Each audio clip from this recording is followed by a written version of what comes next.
Okie doke, so now it's time for a little bit of a quiz. So I'm going to describe a purchase and I want you to pause and think carefully about the best method of payment that you would suggest, and then when you come back I will talk through which ones I would have chosen for that particular thing.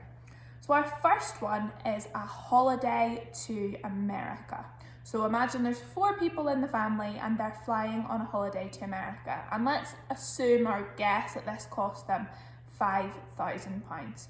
So I want you to pause and have a think about what method you might use to pay off that holiday. Okay, so there are a few options. So you could pay with your bank account if you've got enough money in your bank account, but most people don't necessarily have £5,000 just sitting ready to go. So they might use their overdraft to borrow a little bit and then pay it back as they get paid. Or they might choose to use a credit card. Now, if you put the £5,000 on the credit card, you can pay back a little bit each month until the holiday is all completely paid up. So that's one of the options of how you could pay for your holiday. Some people maybe would take out a loan, but that would be quite unusual. I would say probably a debit card or using the money in your, or a credit card or using the money in your bank account for that one.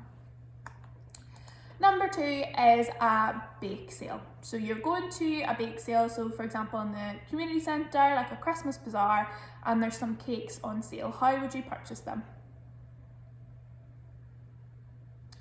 Okay, for that one, you would most likely use cash. So maybe, for example, a bun is 50p, you're generally going to pay for that with cash. The person might have a card reader and you might use like contactless or your debit card, but probably more likely to be cash for that one. All right, our next one is a house. How would you pay for a house? Okay, so for this one, we need that big loan that I was talking about, which is especially for buying houses, which is called a mortgage, unless you're very lucky to have a lot of cash saved up to buy the house with just the money in your bank account. But most people will need to get a mortgage on their house. Okay, our next one is a scooter. What would you use to buy a scooter?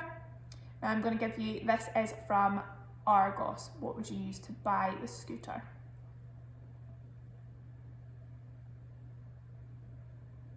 Okie doke, for this one there's actually loads of options.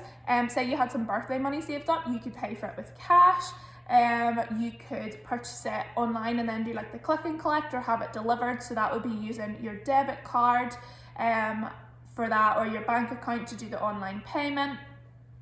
You could use a credit card, but you'd probably better not, because if you're buying something that's like a bit of fun, it's not a big purchase, it's not necessary, you're probably better saving up until you've got the money rather than just buying it and then worrying about paying it back later.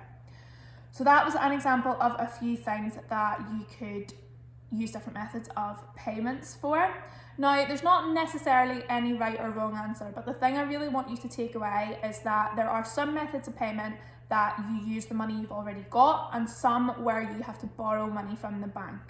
Now, as children, you're not allowed to do any borrowing of money from the bank, though I'm sure you'll try and borrow money from your parents. But it is really important that before you borrow any money, whether that's through an overdraft, a credit card, or a loan, or anything else, or a mortgage as well, that you're sure that you can pay it back, because there are big consequences if you cannot pay your payments on time or back. They can take things off you, like if you don't pay your mortgage, they can come and take your house off you. So you need to be sensible and plan and know that how much you're going to bring in is going to cover the payments that you need to make.